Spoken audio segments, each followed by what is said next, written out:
Dr. Temple, you've been lauded for your extraordinary level of compassion. How would you define it, and how would a patient in your dental practice recognize it? I think it all comes down to the golden rule. Again, treating patients, people as you would want to be treated yourself. I mean, I think this is what Dr. Lee has said in a way. Um, I mean, I literally try to picture myself sitting in the chair when I walk in and see a patient, and try to imagine how I would like to be treated. I walk into your office being a first time patient. How would you make me feel more comfortable?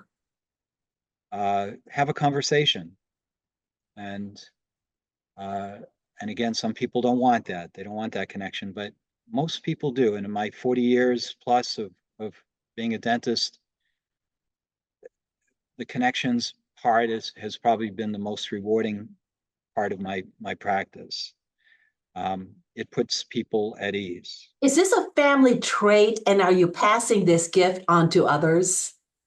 It is a maybe a family trait, and I hope to pass it on. My daughter is a veterinarian, and she used to sit on top of my cart as I would wheel it around at the nursing home and see patients there, as Stephanie Palmino will tell you.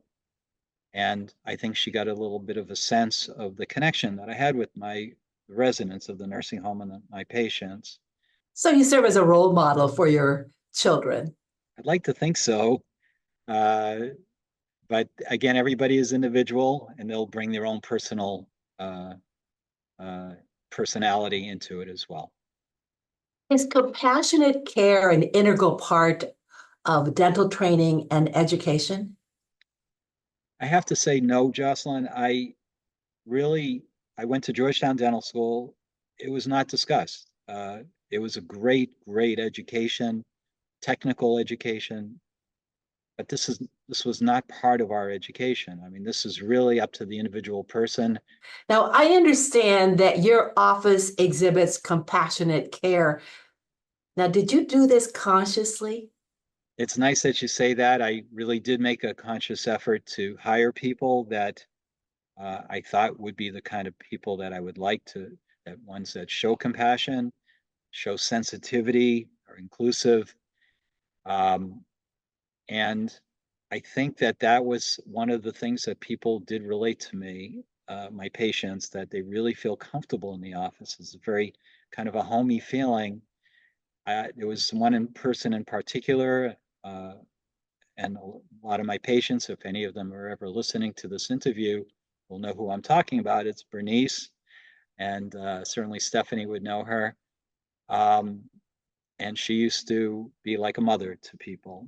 And uh, and some of the things that I would try to teach them is like when you walk into an office, you want to be acknowledged. You want somebody to smile at you. You want somebody to recognize you. When you're put into a room and waiting for somebody, you're sometimes just sitting there without anything. Maybe offer a magazine or have a conversation just to make them feel more comfortable that they're not just waiting in the room for somebody.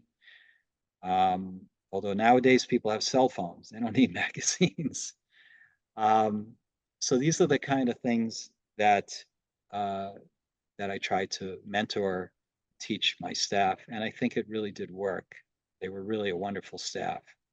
I do want to ask you, since you've mentioned a couple of things, what advice do you have for patients who don't get that compassionate care? I will say that in my life, I've encountered doctors that are not compassionate, but are really excellent in the field, and sometimes even arrogant.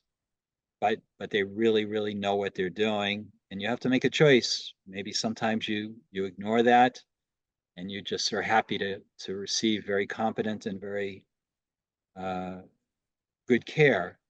On the other hand, it is possible for you to go out and seek other, maybe second opinions, other dentists that have both, that both are compassionate and competent as well.